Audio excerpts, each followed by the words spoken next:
Hello, everyone, and welcome. Thank you so much for coming and staying right till the very end of the conference.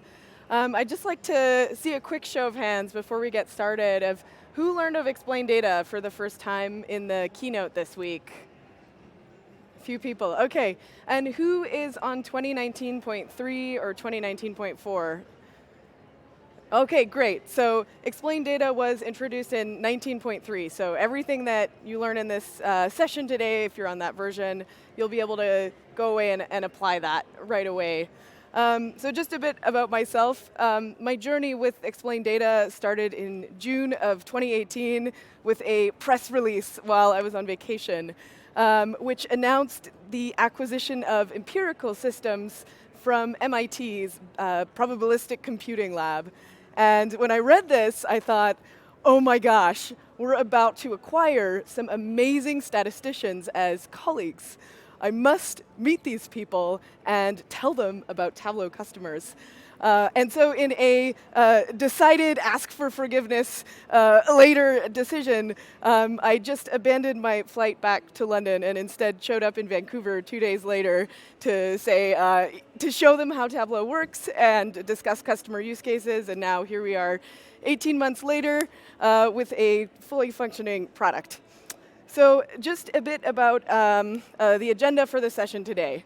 It's going to be a bit of a kind of tennis match back and forth between like really specific applications of explained data, and then also some more general principles of data analysis. And one of the reasons for that is because the goal of explained data is, contrary to the title, not to actually tell you the explanation, but rather to help you be a better analyst. And so then we're going to look at an example. Then we're going to look at an example comparing two different approaches to two possible different courses of action when looking at a specific explanation and how the different kind of next actions that you take can impact the results and your conclusion. Then we're going to look more at some general principles of data analysis, so backing away for a moment from explained data to just talk a bit about how do you interpret correlations, especially correlations that are counterintuitive. And then we're going to go back into a specific explained data example and look at how filtering and calculations impacts the explanations that explained data is generating. And then we're going to go back into more sort of basic principles of data analysis, which is like when do you stop explaining and when do you just go fact check the data. Then we'll look at some examples of confounding factors and bias in the data that can lead to things that look like insights but that are not. Then we'll see an example of how explanations are improving with analysis. As you learn things, you can create new calculations, new segmentations of the data that may, at a later point in time, be useful in an explanation. And then we'll round it all off with my favorite statistical paradox, Simpsons Paradox. So it's quite a packed section, so let's get started. So for this, for the course of the session, I'm going to be using the Consumer Expenditure Survey. Who is familiar with this survey? All right, it's a survey conducted by the U.S. federal government across thousands of households every year to understand how people's spending is changing. And it's used for calculating the consumer price index as well. So it's a very important survey for economics and policy decisions. So in this first visualization here, we're looking at, by state, the average spend on medical services. Oh, it's gone away. It's not sharing.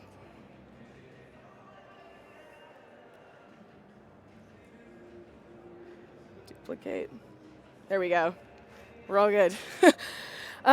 Okay, so in this first visualization here, it's looking at the average spend on medical services by state. Not all states are here because they they only sample a subset of states. And so medical services is basically everything excluding health insurance and prescriptions. So it would be like private hospital beds or dentist appointments or things like that. And so you'll see there's this outlier here with Utah where the average spend is quite high. So what I'm going to do is select this specific data point, and you'll see that there's this new light bulb icon appearing in the tooltip here, asking to explain data. So I'm going to select that icon, and now it's running through all of the columns in the data source and considering which ones also vary in an interesting way by state that could explain what we're seeing with high medical services. And so it's ranked the explanations by their informativeness. And so the top one here is trip expenditures by quarter. You'll see here there's a very strong positive correlation between trip expenditures and medical services. Now that doesn't say that one causes the other. It rather says that states that value holidays, vacations, also value health. That's one possible way of explaining it. Also, both of those things are sort of luxuries, so they're probably also related to just income in general.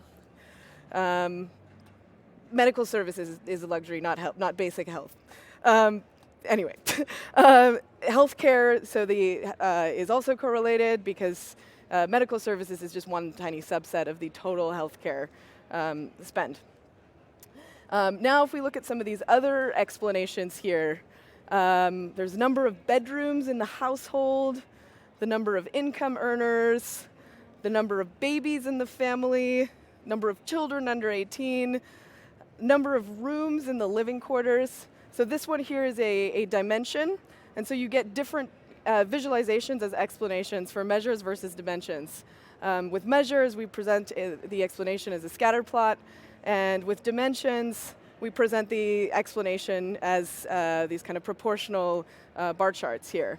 So what this says here is the blue bar represents Utah, the gray bar represents the rest of the states. So this says that a higher proportion of people in Utah have 7 or more bedroom or rooms in their living quarters. And as we scroll down here, this shows you that the average medical services is higher for people with more rooms in their living quarters. So if you take into consideration the combination of all these different explanations, one of the things that it's pointing at is really the size of the family. And so perhaps what this is indicating is that average medical services is not really a useful measure to look at. It's not really comparable across states. And so rather what we should be looking at is the average medical services per person in the household. And so with that, I can just come in here, modify my viz, and then divide this by the family size. And so now that we're normalizing the medical services by the family size, you can see that Utah is no longer an outlier in medical services. So in that way, explained data is really helping you be a better analyst so that the measures that you're looking at are more comparable. All right, let's jump into the second example here. So in this example, I'm going to show you 2 different courses of action to pursue in how you respond to the explanations. The first is going to be very passive, where I just let the computer tell me things, and I don't really want to think about it too hard. And then the second will be trying to deeply consider what the data is showing and using that to guide the next step of analysis. So here, we're looking at the percent of the population that is divorced by state. And you can see that in Utah, it's once again an outlier with a very low divorce rate. So I wonder why. I'm going to go and select Explain Data, and it's once again going to cycle through all of the columns in the data source to find possible explanations. And so here it's come up with this measure called HHCUQ, which is exactly how it is described in the Consumer Expenditure Survey. Now, maybe I'm lazy, and I don't want to go look up what that means. But what I do see here is that Utah is an outlier for that measure as well. And so each of these explanations here is an interactive Tableau visualization. And so I can go to this explanation in a new worksheet and use that to further explain the explanation itself. And so now I'm going to go and select this mark and then explain why is Utah an outlier in HHCUQ, and hopefully find an explanation in terms of a column that I might understand a bit better. So the first thing that it's found is that in Utah, there are more people between the age of 20 and 25, and people of that age group have a higher value of this cryptic measure that we don't know what it is. The second explanation it's found is that this is associated with cash contributions, so like tax-deductible donations. And once again, we can see that Utah is a very large outlier relative to the other states in that measure. And so once again, this still doesn't explain to me why the divorce rate is low. And so I'm just going to go to this sheet and then re-explain cash contributions until hopefully I land on some column that is more informative. So once again, let's go and select Explain Data. And so when it's doing an explanation, while there's two measures in the scatter plot, it's just picking one to explain, so cash contributions here. You could select the other one if you wanted to explain that one. And so now it's come up with this third explanation of cash contributions being correlated to contributions to church or religious organizations. And at this point, this may trigger some domain knowledge that I know about the world. And in my case, I'm not American, I'm from London. I really don't know that much, except that I once queued for over an hour outside the Prince of Wales Theatre to watch The Book of Mormon, a wonderful musical about two missionaries from Salt Lake City on the way to Uganda.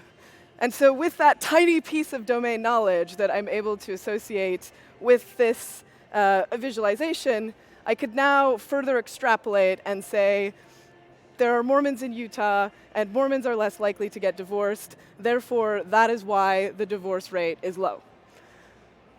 So that's kind of the approach of sort of explaining and explaining until I arrive at a point where I can use my domain knowledge to explain the explanation. Now, some of you may be wondering, why did it make us take 3 hops to get there? Like, why didn't it just generate that explanation when I first clicked on the divorce rate? So let me show you what happens if we take the divorce rate and compare that to I forgot to go to the viz, so let me just rebuild it here. So if we compare the divorce rate to church contributions as an average. And so what you see here is that Utah is not following the normal correlation that exists in the rest of the states.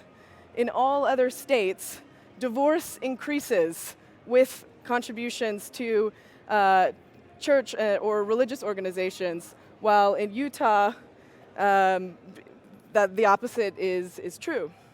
And so the way that Explain Data works is it tries to find things that are true in general, and then explain why that is also true for your specific data point. And that is why this did not come up as an explanation. So let me show you now a second approach to trying to explain why divorce is low in Utah. So let's go ahead again and explain that same original data point. So it's going to come up with this explanation you've already seen about HHCUQ. And so at this point, rather than just lazily re-explaining it, I'm going to go on the Bureau of Labor Statistics website and search in their data catalog and find out what that field means. And And what it means is the number of consumer units per household. So a household is basically people who share the same front door. A consumer unit is people who are financially dependent, so married couples or families, perhaps unmarried partners who live together, but people who share finances. And so if there's a large number of consumer units per household, that could mean a couple of different things. It could be that you have a number of flatmates. In England, we have flatmates who are living in the same place. Or it could be that you have all the extended family living in the house, so your grandparents, your aunts and uncles, and so on. So who here thinks that in Utah there's a high number of consumer units per household because there's large extended family living together? Raise your hand. And who, just so I can see the contrary, who thinks it's because they have lots of flatmates? Not very many people. I'm excited to show you the truth and how our assumptions can be very, very wrong.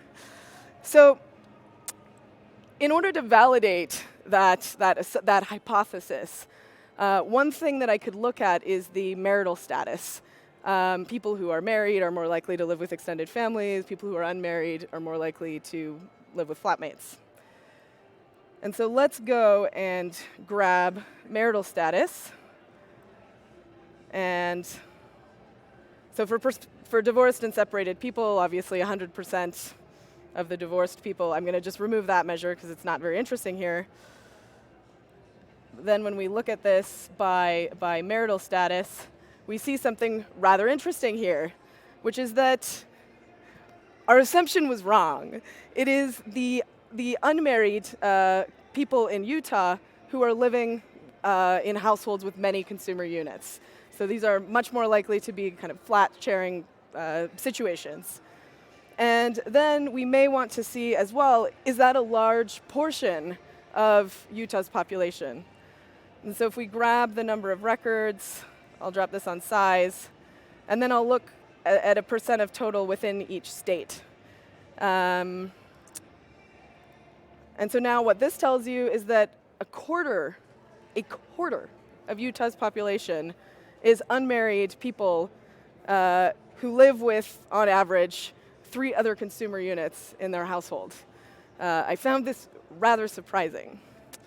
Now we could also look at this data perhaps in another way. So if I were to correlate it in this manner here,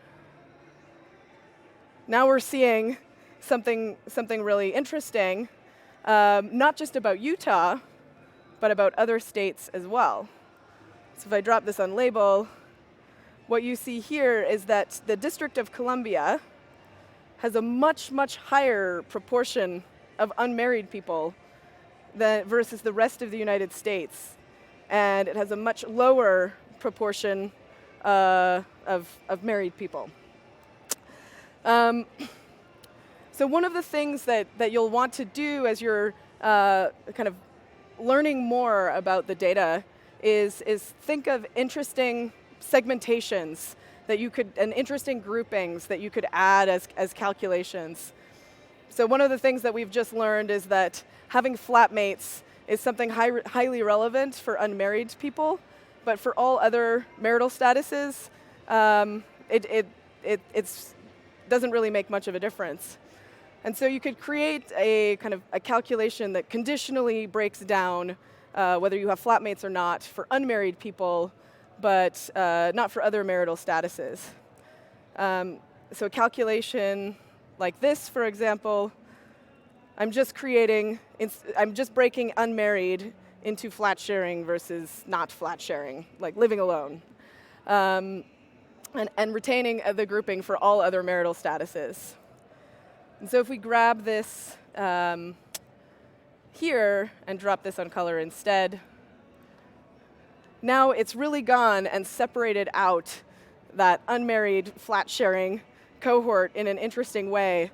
And the reason that this has jumped up to the top left of the chart, and you weren't seeing that before, is that the percentage of records in these other states that have the percentage of people who are unmarried in flat sharing is so small that they get lost in the average. So anyway, a side tangent about distributions and number of records and so on. But that calculation, you will see later in the talk, becomes very interesting as we look at further explaining the data. So I digressed for a while. Let me go back to the original question, which is, why is divorce low in Utah? And we learned that there's this huge portion of unmarried people. And so I'm going to just go and exclude them from this viz. And so now this is showing you the divorce rate, or the percent of people who are divorced among people who have been married at some point in their life. And so let's go and re-explain this data point.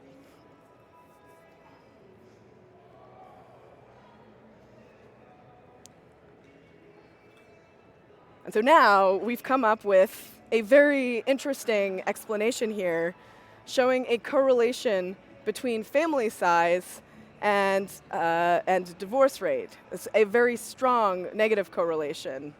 And so this is now telling you a more sensible explanation, which is that people who value family are less likely, or in states where people value family, people are also less likely to get divorced. So just to make a comparison between the two approaches, the first one was quite a weak explanation, because the first one was Utah is different in these two ways and special, and I'm just going to use a qualitative judgment in order to explain the observed value. Whereas the second case is a much stronger explanation, because we can say this thing is true in general across all of the data points, and Utah has the largest value, and the divorce rate is expected as predicted by the average family size. That's one way to interpret the explanation. Now, you may be wondering if the divorce rate is correlated to church contributions and it's also correlated to family size, does it follow that church contributions and family size are also correlated? And so let's take a look. So I'm going to grab church contributions and compare this here to family size. And it does look like church contributions are higher in states that have large family. However, if we exclude Utah,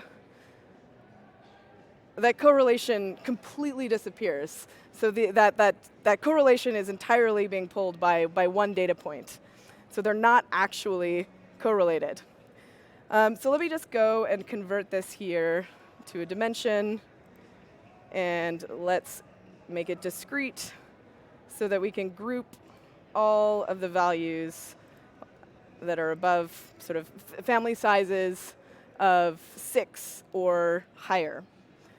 And if we just compare Utah versus all other states, now you see an interesting thing, which is that in Utah, the larger the family, the higher the church contributions.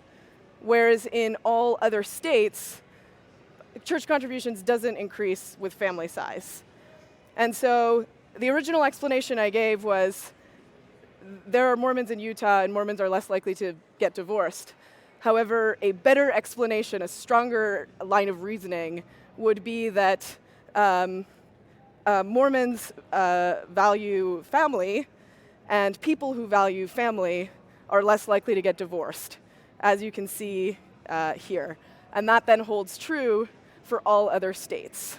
So if you find yourself generating explanations in the kind of line of reasoning of, I saw this play one time and I know this one thing, and I'm going to use that one thing that I know to explain everything, those are usually founded on questionable reasoning. So let me just summarize what we've learned in this section here about using explained data to guide your next action.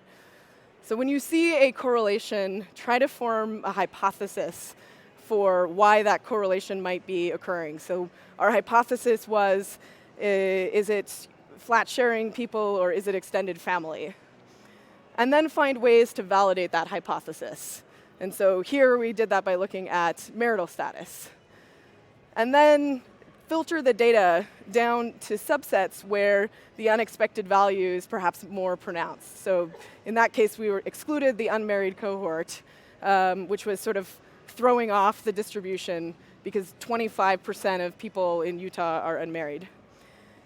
And then let the insights that you pull from explained data inform the calculations that you create, which will help you segment the data in interesting ways and may, down the line, as you will see later, generate more interesting explanations. All right, so this third part here is looking at interpreting correlations. So a lot of the explanations that explained data gives is in scatterplot visualizations where you have to be able to understand and reason about the correlation. And specifically why relationships can reverse at different levels of detail. Whoops. So we saw this very surprising positive correlation at the state level where divorce is increasing with religious contributions. However, the reverse correlation is observed at the person level of detail. So this says that overall, 13% of people are divorced, but among the group that makes church contributions, only 10% are divorced. So people who make church contributions are less likely to be divorced. Conversely, this says that overall, 9% of people make church contributions, but of the group of people who are divorced, only 7% make church contributions. And so, again, people who are divorced are less likely to make church contributions. Meanwhile, this says states where many people are divorced are more likely to have larger church contributions. And so this is very confusing, and how do we reason about and wrap our heads around these opposing correlations? Well, the first thing you could do is say, are the people who are divorced also the people who are making church contributions? And so if we look at the intersection of those two categories, what you see here is that while 9% of people are making church contributions, only a tiny 1% are making church contributions and divorced. And so what that tells you is that divorce, people who are divorced and people who are making church contributions are largely distinct groups that happen to coexist within the same state. And moreover, the people who are not divorced make higher church contributions as well.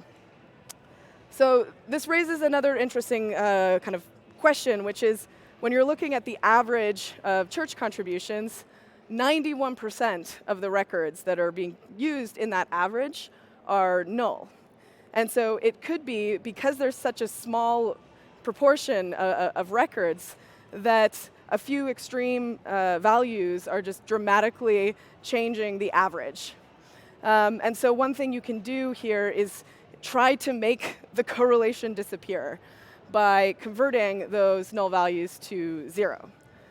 So let me just jump into this sheet here, and I'm going to just wrap a Zn function around the church contributions.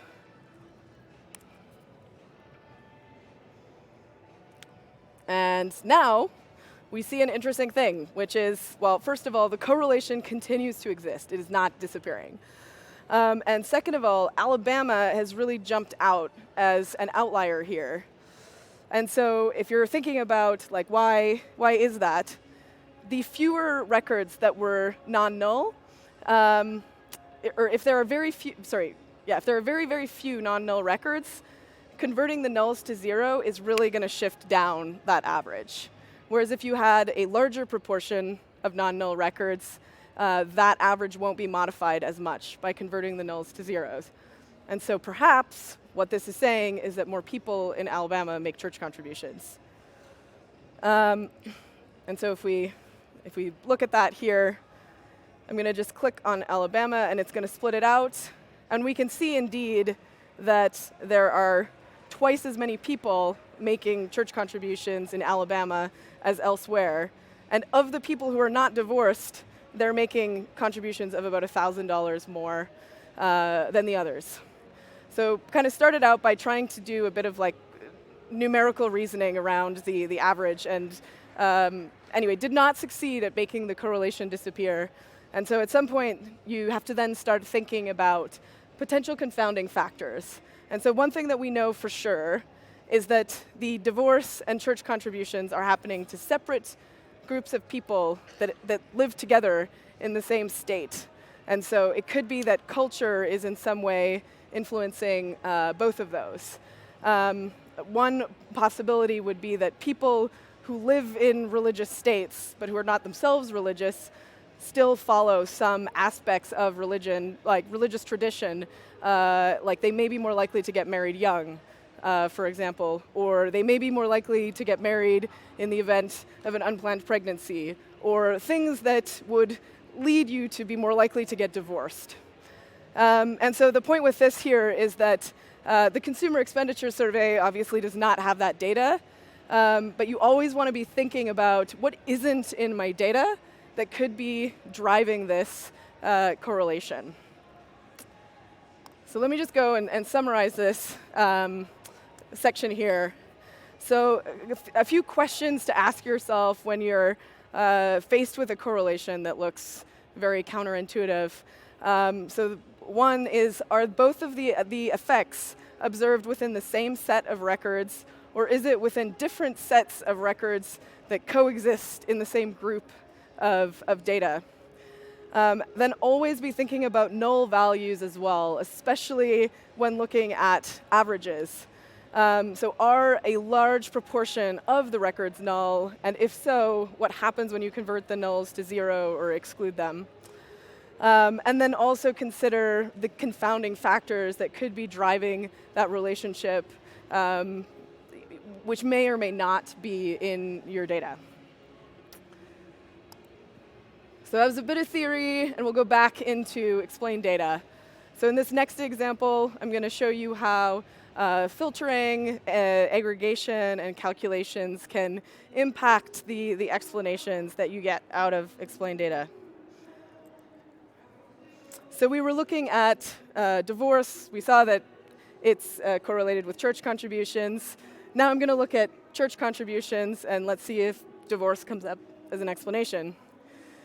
So we're in Nevada, so I'd like to explain why church contributions are so high in Nevada. So let's go ahead and select explain data and see what happens. No explanation was found in the data.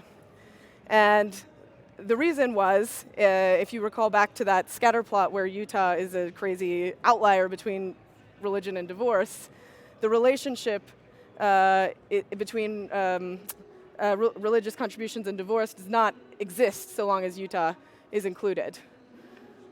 So if I were to exclude Utah, which you may, I sort of am showing you the answer and then working backwards to explain how explain data works.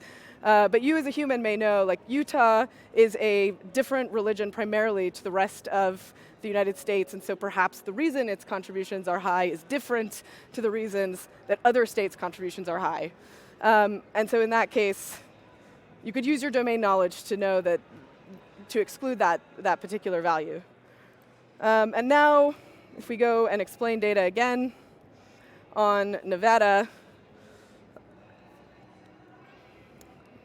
now it's coming up with an explanation. However, it's not a particularly informative explanation. It's based in the year. However, if I scroll down here, I can see something interesting, which is that the average church contributions was only on the survey between 1996 and 2001. So there's no data for the last 18 years on that measure. And so I probably want to restrict the data down to just those years in order to understand what's going on. So I'm going to go and just create a set of these years. And then we'll come back and filter to that set. And so adding the year filter, you'll notice, actually it was selected so you may not have seen it, so let me do it again. All adding the year filter did is remove the states that don't have church contributions. But it didn't change any of the measure values. So the number on the surface is staying the same, but I'm removing all of these underlying records that were previously being considered in the explanation. So now let's go and explain Nevada, just looking at the set of years where church contributions was considered in the survey. And now it has indeed come up with this positive correlation between church contributions and divorce. Yay. All right. All right, so in this viz here, I'm looking at a slightly different measure. So in the survey data, when a person responds, they're representing something like 15,000 Americans. Then the survey will be reweighted to account for sampling biases. And so in this case, I'm using the weighted church contributions. So to show you that calculation here, it's a ratio. I'm using Zn, so I'm representing the nulls as 0. And then, yeah, just weighting the church contributions. And when we do that, Nevada actually doesn't have very high church contributions at all. And so the real answer to that first question was actually that Nevada was overrepresented. So yeah, the point here is that this is an aggregate ratio. If you're using 2019.3, we did not yet support the ability to explain aggregate multi-part calculations, so ratios or differences. But in 2019.4, we can now generate explanations for these kind of multi-part aggregate calculations.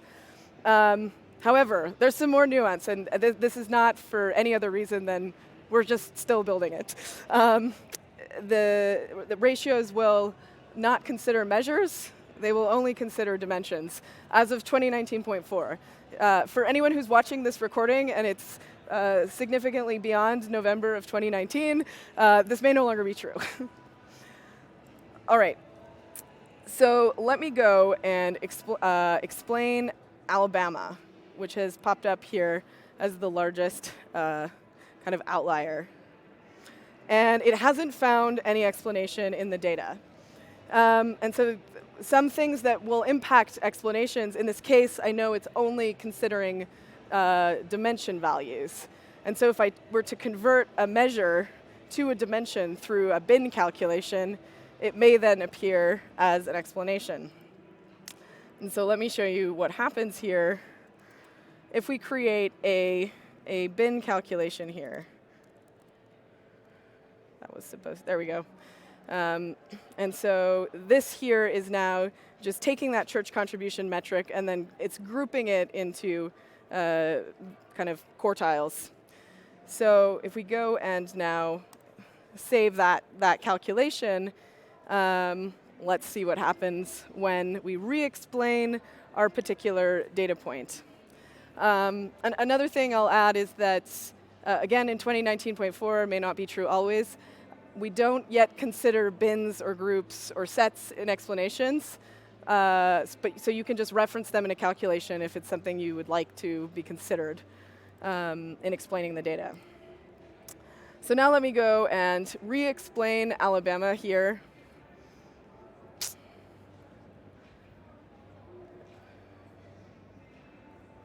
And now that value has indeed shown up, where we can see that in Alabama there's fewer people who make no contributions, and there's a much, much higher proportion of people who make contributions over $1,500. So while it didn't pick up the measure, it did pick up the dimension. Now you may also be wondering, well, it's probably not going to find the percent of people who are divorced, but could it just find divorce as a dimension value? And so we could go and explore that possibility as well. So let me create a calculation here that looks at whether the marital status is divorced or separated. And so let's go and save this calculation and see what explain data finds.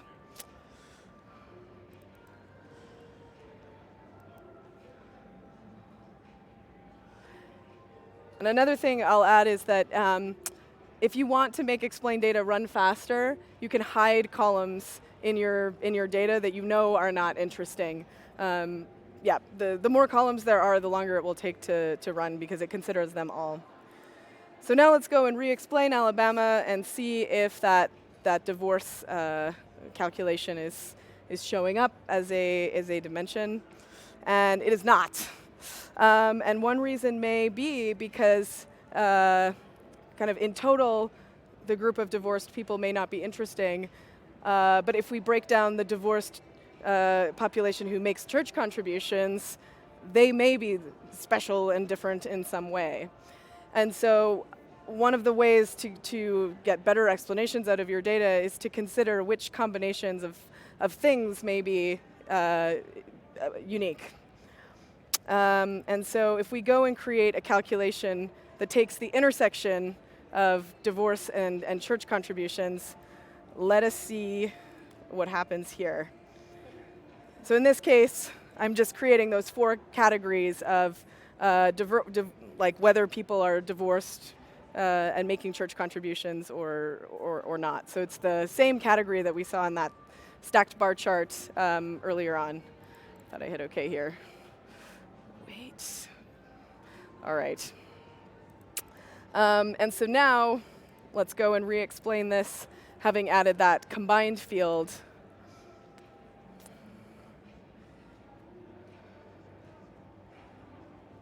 And alas, oh, there it is. It actually came up as an even stronger explanation than the first bin value. And so here, the reason, well, a reason, possible reason, divorce wasn't showing up, as you can see, is that it's the value, the distribution is different based on whether they're making church contributions or not. But yeah, the interesting thing here is you see that Alabama has a much lower proportion of people who are not divorced and not making church contributions than in the rest of the states. And yeah, it's giving an explanation here that marks that have this distribution of values also tend to have a higher value for weighted church contributions. So now let's look at a third sort of variation on this analysis here. So we're once again looking at weighted church contributions.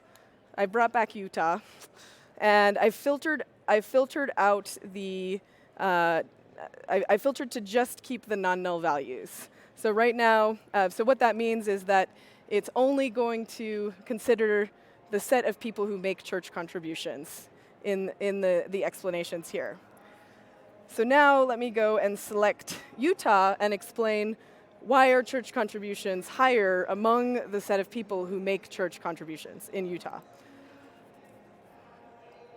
And so explain data is going through all the columns, but a much smaller, only 9% of the records, since only 9% of the records have church contributions.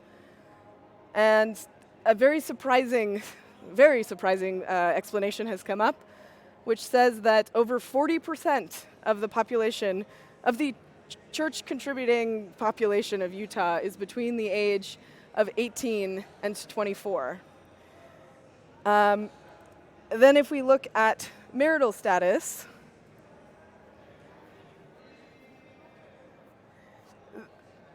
the highest proportion of the church contributing population of Utah is unmarried people. And then our calculation that we had made earlier on in the second example is also showing up as an explanation here. So this is an example of how sort of conditionally breaking down the data for one kind of partition can generate interesting explanations.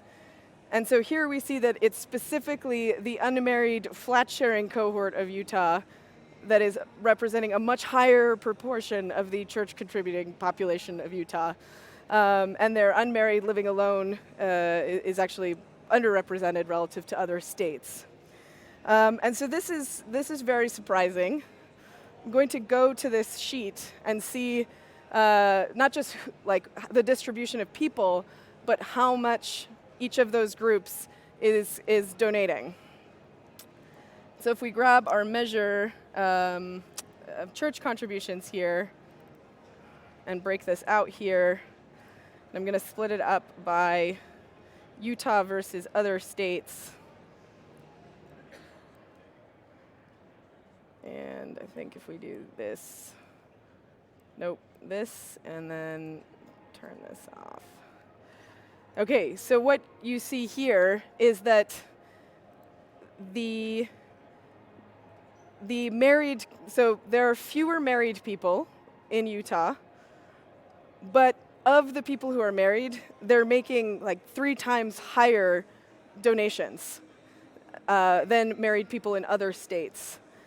And then in our never married flat sharing cohort, which is way, way larger in Utah, that group of people is making fewer contributions. Much smaller number of contributions, which means if we were to exclude them, the church contributions of Utah would go even higher. However, we've reached this point where if I break this down further by age group, you see once again that the never married flat sharing group is between the ages of 18 and 24. This is just not believable. Like, no one is going to get behind that number and say that 1/3 of the population of Utah is between the ages of 18 and 24 and unmarried and sharing flats. That just can't possibly be true. And so at this point, rather than just continuing to explain data where you'll get stuck in this infinite cycle of there are young people because they're unmarried and they're unmarried because they're young, at this point, we should kind of back away from explained data and try and go and fact check that number with kind of a gold standard data source. And so before we do that, let me just summarize this section here, looking at filters and aggregations and calculations. So first, kind of advice would be to exclude marks that are likely to have different reasons for their high value than your selected data point. So when we were looking at trying to explain Nevada, Nevada is like primarily a different religion to Utah, and so excluding Utah then provided explanations that weren't there when it was being considered in the explanations. Excluding null values can really change the explanations that you get. While excluding the null doesn't change the measure that you see in the visualization, it does change the set of records that are considered in the underlying explanation. An individual field may not show up as an explanation, like divorce, but an individual field combined with another field sort of, or conditionally broken down in some interesting way, may show up as an explanation. So in this case, divorce didn't show up, but divorce and church contributions did show up as an explanation. And then just a couple of things about 2019.4. Again, we're still building this, so all of this is kind of subject to change. For aggregation, basic aggregations like counts, averages, and sums, they look at all of the measures and dimensions. In 19.3, they only look at dimensions. When you're looking at aggregate ratios or aggregate differences, only dimensions are considered in the explanation. So if you want measures to be considered, you could do things like create bins out of them. And then group sets and bins are not yet considered in explanations. So you could convert those to calculations if you do want them to be considered. All right, let's jump into our 5th section here, which is stop explaining and start fact-checking. So we saw that there's a very high overrepresentation by young people. When I compared this against census data, you can see this is using still the weighted result. You can see that for like 15 years, the percentage of young people between 18 and 24 was dramatically overrepresented in Utah, which is rather serious, given that this survey is used to calculate the consumer price index, and people between the age of 18 and 24 probably do not reflect the spending patterns of people in their 50s. Now, another kind of nuance of the survey is that when a person participates, they have to complete 5 rounds of interviews.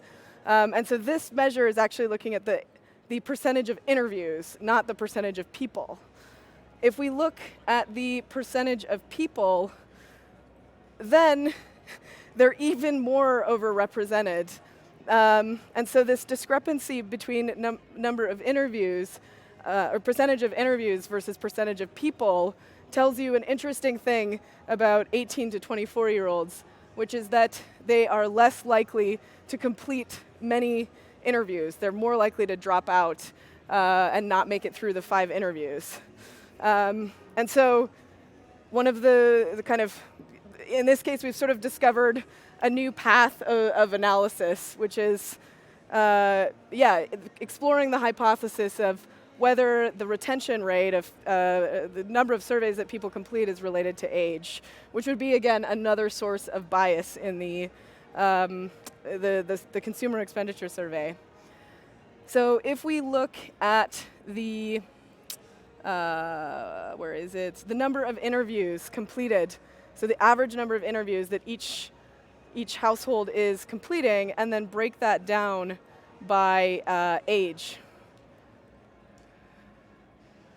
You can see that indeed older people are more likely to complete more rounds of the interview. So again, that means older people are going to be more represented in the survey. If we then break this down by gender, you see this like very surprising distinction between men and women, where women complete more rounds of the interview than men. And at this point, it's like very tempting to make some like qualitative assessment that like women are more reliable, or like women are better at commitment, or whatever it is. But avoid the urge to make kind of qualitative explanations without having first pursued a high degree of skepticism, of sort of skeptical data analysis. So if I break this down by marital status, we see that the distinction between men and women is like only true for married people in a rather surprising way. But then if we break it down further by year, let me do a 5-year age band so you can see, it completely disappears. And so at this point, I can say with good confidence that men and women are absolutely not different at all, but they are different when you aggregate across all of the years. So what in the world is happening? Before I jump into the next visualization, I want you to observe one interesting thing here, which is that between 1995 and 2000, people only completed like 1.5 rounds of the 5 interviews. And then in subsequent years, probably the methodology of the survey changed in some way where they were able to get a higher retention rate. And so if we look at this data, so here I'm looking at the underlying distribution of records, which is the thing you want to look at to try and explain why that average value is so different in aggregate. So this is showing you by age that the older people are, the more likely, so for married people, the older the married couple is, the more likely it is that the man responds to the survey. And again, when you look at the methodology of how the data is collected, they ask married couples for the person who is more knowledgeable to respond. If ever there was a generational gender bias, it is that one. In your grandparents' generation, probably your grandpa is more likely to respond. In your parents' generation, perhaps your mother is more likely to respond. And so we know that across years, things, the average, the difference collapsed. So let's look at if we animate this over time. What you see happen is that in earlier years, there was this huge divergence, but over time, men and women are converging and converging, and as well, the age at which women become more likely to respond is increasing. So by sort of the later years now, for people who are under the age of 50, the woman is actually more likely to respond. And so the reason that difference was seen between men and women for the average is because in the earlier years, between 1995 and 2001, married men were much more likely to respond, and that was at a time when the retention rate in the survey was really low.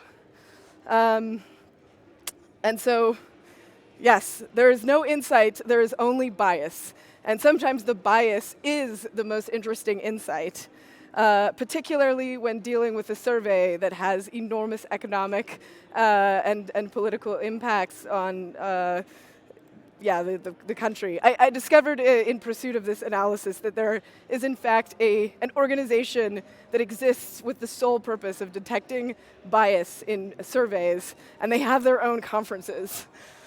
So while we want to always be, it's exciting the idea of discovering an insight in data is very exciting. Always remember that bias is much more common in data than some grand insight that has been undiscovered before. And so before trying to superimpose qualitative explanations on the visualization that you're seeing, ask the question, is the data comparable? And then analyze the underlying distribution of records in order to answer that question. All right, we have 3 minutes to go. So just back into the last example of explain data. So we've just seen in our little detour there that there's a big distinction between the proportion of men and women among married couples. And so I've created another calculation to break down by gender that particular marital status. And so if we're looking here again at, so now I'm bringing together like multiple calculations that we've created along the way throughout the session. One is I've excluded the unmarried flat sharing cohort of Utah that we know doesn't make that many church contributions. And then I'm going to go and explain the weighted contributions for Utah. Dun, dun, dun, dun, dun, dun. And so first, it's come up with gender. There are a lot more men in Utah. And then that calculation I created to break out married people by gender has also been surfaced as an explanation, showing that married men are a significantly higher proportion of respondents than any other cohort of people. So I'll just say, after spending all this time learning about Utah, I'm going there in 6 hours to Zion National Park. All right, so very last example in the very last minute. Statistical paradoxes. You've just seen one. You've seen many, in fact, throughout this session. But my favorite of all statistical paradoxes is Simpsons Paradox. Now, a lot of people I've met throughout the conference have said, they are personally like huge data fans, but are working in organizations with thousands of people who just want data in a PDF. Please raise your hand if that is you. All right, so this last example is for you to take back to your colleagues and give to them the next time they ask for a static PDF with a summary number.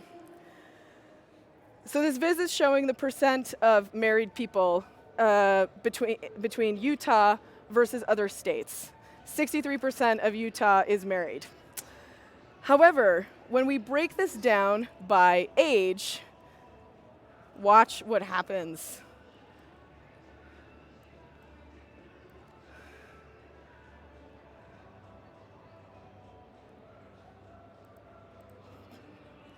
Don't crash now, Tableau.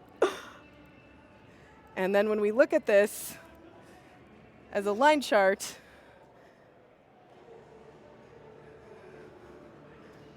come on. Convert. There we go. When we look at it as a line chart, you can see that within each age group, Utah has a higher proportion of married people. And so the trend has completely reversed when you break the data down in a different way. So that summary number that leads you to believe there are fewer married people in Utah is incorrect. It's a result of the underlying distribution of data. So who can make a guess for why we're seeing this? Raise your hand, shout out the answer. Pardon me? There's, yes, more young people in Utah, and young people don't get married. So that's why the relationship has reversed at different levels of detail. So I'll publish this data set to public. Next time someone asks you for a PDF, you can rebuild this demo. So thank you very much for coming. Happy to take questions after. Thanks.